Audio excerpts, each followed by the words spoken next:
Hello guys, आपका मेरे channel smart study में स्वागत है। आज हम शिक्षा निदेशालय की तरफ से आंकलन कार्यपत्रक नंबर 4 करेंगे, जो कि क्लास 7 की है और सब्जेक्ट है गणित। ये वर्कशीट 30 सितंबर 2021 की है। तो आइए शुरू करते हैं आज की वर्कशीट। 1 से लेकर जो 4 क्वेश्चन है वो 1 मार्क्स के हैं, 5वां और 6वां क्वेश्चन 2 मार्क्स का है और 7 से लेकर 10 तक जितने क्वेश्चन है वो आपके 3 मार्क्स के हैं। टोटल मार्क्स है 20 और 10 क्वेश्चन यहाँ पर हैं। तो आइए देखते हैं फर्स्ट क्वेश्चन क्या कहा गया है। एक सीधी रेखा पर बने कोण का नाम बताइए। तो एक सीधी रेखा पर जब कोण बनता है उसे रेखीय कोण कहते हैं। उसे क्या कहा जाता है? रेखीय कोण। सेकंड देखिए, एक बिंदु से कितनी रेखाएं गुजर सकती है। ये एक बिंदु है, इससे कितनी रेखाएं गुजर सकती है? तो इसका आंसर हो जाएगा अनंत।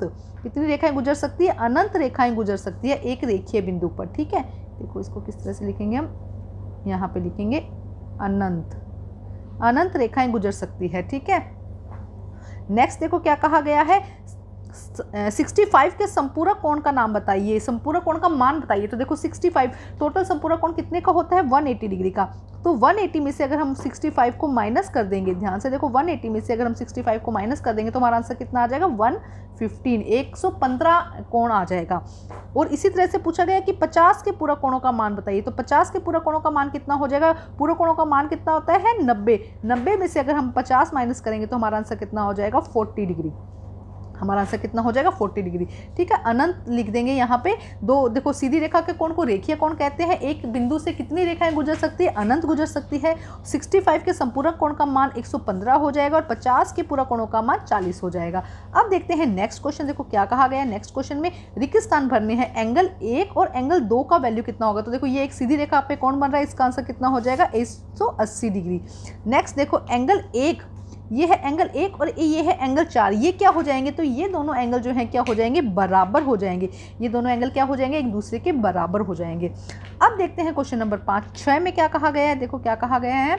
दो गलियां एक दूसरे को काटती हुई 4 कोण बनाती है। अगर कोण 2 80 डिग्री का है तो 1, 3 और 4 का मान ज्ञात करो। या ये दिया गया है 80 डिग्री, तो देखो ये इसके बराबर हो जाएगा, ये भी हो जाएगा 80। अब यहाँ पे एक लाइन बनेगी, ये कितना हो जाएगा? ये पूरा एंगल 100 डिग्री का है, सॉरी 180 का है। अगर एक 80 का है तो ये 100 का हो जाएगा। ये दोनों बराबर है इसलिए ये भी 100 का हो जाएगा। तो आइए किस तरह से इसे सोल्व करना है देखते हैं।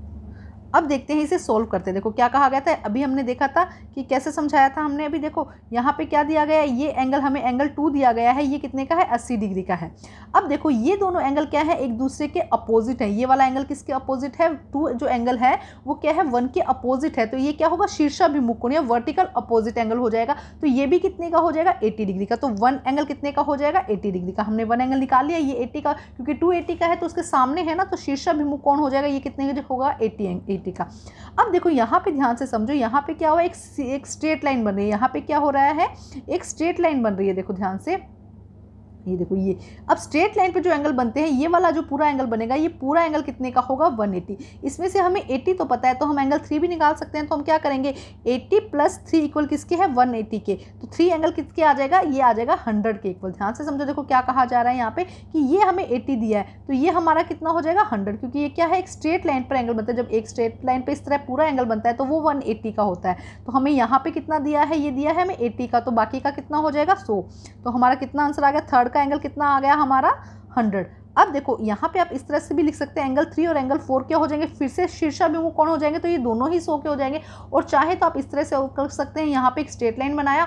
अब ये कितने का है? आपका 80 का है, तो ये कितने का हो जाएगा? 100। तो एंगल 4 भी आपका कितने का हो जाएगा? 100। और एंगल 1 हमें दिया है 80 का। तो ये हो गया हमारा 6 क्वेश्चन। अब हम करते हैं नेक्स्ट क्वेश्चन। अब देखते हैं क्वेश्चन नंबर 7 क्या कहा गया। पार्किंग स्थान को अलग 2 भागों में बांटने वाली समांतर रेखाएं। देखो ये जो रेखाएं हैं पार्किंग भाग को अलग अलग भागों में बांट रही है। अगर एक का मान 64 डिग्री, अगर इसका मान क्या है? 64 डिग्री है, तो दूसरे का मान भी कितना होगा? ये भी क्या होगा? 64। सेकेंड वाला भी क्या हो जाएगा हमारा? 64 डिग्री। तो आइए करते हैं इसे सोल्व।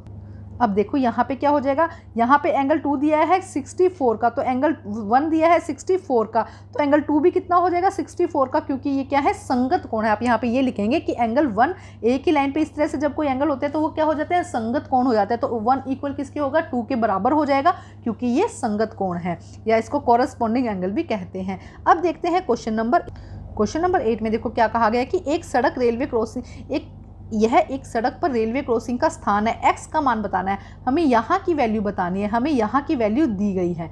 ठीक है, तो यहाँ से पहले हम इसकी वैल्यू निकालेंगे। ठीक है, उसके बाद ये दोनों एंगल एक दूसरे के बराबर हो जाएंगे। तो आइए करते हैं इसे सोल्व। तो देखो किस तरह से सॉल्व करेंगे। पहले हम यहाँ पे देखो क्या कहा गया है, यहाँ पे इसकी वैल्यू हमें 50 दी गई है, इसको हम मानते हैं कि ये क्या है, एंगल Z है, और यहाँ पे इसकी वैल्यू निकालेंगे, ये क्या हो जाएगा Y के। तो Y की वैल्यू क्या हो जाएगी, क्योंकि ये संगत कोण है, देखो यहाँ पे ये और ये क्या हो जाएंगे, संगत कोण हो जाएंगे, तो इसकी वैल्यू कितनी हो जाएगी 50। उसके बाद ये वाले अगर हम देखते हैं, ये वाले एंगल देखो एक ही लाइन के इधर और इधर बन रहे हैं, उन्हें एकांतर अंतःकोण कहते हैं। उन्हें क्या कहा जाता है, एकांतर अंतःकोण या अल्टरनेटिव इंटीरियर एंगल कहते हैं। तो देखो इसकी जो वैल्यू होगी वो इसके बराबर होगी, तो x और y क्या हो जाएंगे, दोनों इक्वल हो जाएंगे। देखो यहाँ पे ये z की वैल्यू दी गई है, यहाँ पर ध्यान से समझो, ये क्या कहा गया है कि ये हमने इसको z माना, तो ये क्या हो जाएगा y माना, तो ये दोनों एंगल बराबर हो जाएंगे क्योंकि ये संगत कोण है। अब ये y और x ये भी दोनों क्या हो जाएंगे, बराबर हो जाएंगे क्योंकि ये एकांतर अंतःकोण है। तो x इक्वल y क्या हो जाएगा, तो x की वैल्यू कितनी आ जाएगी 50, मतलब यहाँ की x की वैल्यू कितनी हो जाएगी 50 हो जाएगी। अब हम करते हैं क्वेश्चन नंबर 9। क्वेश्चन नंबर 9 में देखो क्या कहा गया है, ध्यान से समझो। आकृति में रेखा L और M के समांतर है, ये दोनों रेखाएं क्या है, समांतर है। यदि एक कोण एक पर 65 का एंगल, यहाँ पर 65 का एंगल है, तो एंगल 2, 3 और 4 का मान निकालना है। अगर यहाँ पर क्या है 65 का है, 2, 3 और 4 निकालना है, बहुत आसान है। अभी जो हमने मेथड किया था वही यहाँ पे करते हैं। तो आइए देखते हैं इसका आंसर। अब देखते हैं, देखो क्या कहा गया है, यहाँ पे हमें कहा गया है कि 65 है, एंगल 1 पर कितना है 65 का। तो देखो एंगल 1 और एंगल 3 क्या हो जाएंगे, एक ही लाइन पर आ रहे हैं ना, देखो एक ही लाइन पर एंगल आ रहे हैं, तो ये क्या हो जाएंगे, संगत कोण। ये क्या हो जाएंगे, संगत कोण। तो एंगल 3 की वैल्यू भी कितनी आ जाएगी, कॉरेस्पॉन्डिंग एंगल है, संगत कोण है, तो इसकी वैल्यू कितनी आ जाएगी 65। तो हमें 3 की वैल्यू पता चल गई कि 3 की वैल्यू कितनी है 65। अब ध्यान से देखो, ये एक सीधी रेखा बन रही है, ये क्या है, एक सीधी रेखा बन रही है ना। जब सीधी रेखा बन रही है तो इसका पूरे का मान कितना होगा 180, क्योंकि ये रेखीय कोण है, इसका पूरे का मान कितना हो जाएगा 180। 65 हमारे पास में है, तो हम क्या करेंगे, 180 में से 65 माइनस कर देंगे, तो हमारा आंसर कितना आ जाएगा 115। ये एंगल कितना हो जाएगा 115, तो हमारा एंगल 2 भी कितना हो जाएगा 115। ठीक है, 115 हो जाएगा। अब एंगल 4 निकालते हैं, तो एंगल 4 निकालने का भी यही मेथड लेते हैं। देखो यहाँ से हमने एक सीधी रेखा बना दी, और ये जो पूरा एंगल होगा ये कितना हो जाएगा 180 का। तो एक अगर 65 का है तो दूसरा भी कितना हो जाएगा 115 का। तो देखो यहाँ से देखो, पहले हमने 1 और 3 को इक्वल किया क्योंकि ये संगत कोण है, तो ये कितना हो गया 65 का। उसके बाद 1 + 2, ध्यान से हटा देते हैं इसको, 1 + 2 की वैल्यू कितनी है 180, क्योंकि ये रेखीय कोण है, तो यहाँ पे सेकंड की वैल्यू कितनी आ जाएगी 115। उसके बाद 3 और 4 फिर से क्या है, यहाँ पे फिर आप लिख दीजिएगा रेखीय कोण है। 3 और 4 फिर से क्या है, रेखीय कोण है। अगर 3 की वैल्यू 65 है तो हमें 4 की पता चल जाएगी कि 115 है। ये हमारा 9th क्वेश्चन था। अब हम करते हैं क्वेश्चन नंबर 10। देखो क्वेश्चन नंबर 10 में क्या कहा गया है, चित्र में से निम्नलिखित कोणों के युग्म बनाने हैं, पूरा कोण, समपूरा कोण और कोई कोणों का कोई एक रेखिक युग्म। तो इस तरह से देखो यहाँ पे पहले समझ लेते हैं, ये वाले जो कोण हो जाएंगे ये क्या हो जाएंगे, पूरा कोण हो जाएंगे। उसके बाद जो ये वाला कोण है ये क्या हो जाएंगे, समपूरा कोण हो जाएंगे। और उसके बाद में अगर यहाँ की बात करते हैं तो ये क्या हो जाएंगे, रेखिक युग्म। तो आइए करते हैं इसे सोल्व। तो आइए देखो, सबसे पहले क्या कहा गया है, सप्लीमेंट्री एंगल या पूरक कोण।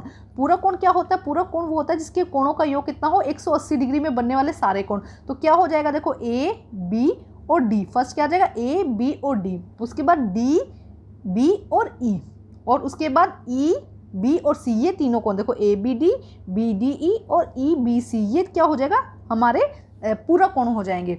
नेक्स्ट देखो, हम नेक्स्ट क्वेश्चन करते हैं। नेक्स्ट में क्या कहा गया है, संपूरक कोण। संपूरक कोणों के योगों का मान कितना होता है 90 डिग्री होता है। कॉम्प्लीमेंट्री एंगल का मान कितना होता है 90 डिग्री। तो 90 डिग्री में दो कोण बन रहे हैं, देखो A, B और D, A, B और D, और D, B और E, D, B और E, ये क्या हो जाएंगे हमारे संपूरक कोण हो जाएंगे। और उसके अलावा हमें कोई एक रेखिक युग्म देखना है, तो रेखिक युग्म क्या हो जाएगा A, B और E, E, B और C, ये क्या हो जाएंगे हमारे रेखिक युग्म हो जाएंगे। तो ये थी आज की असेसमेंट वर्कशीट कंप्लीट करके अपने टीचर से चेक करवाइए, और प्लीज़ मेरे चैनल को लाइक कीजिए, सब्सक्राइब कीजिए और शेयर कीजिए। Thank you guys.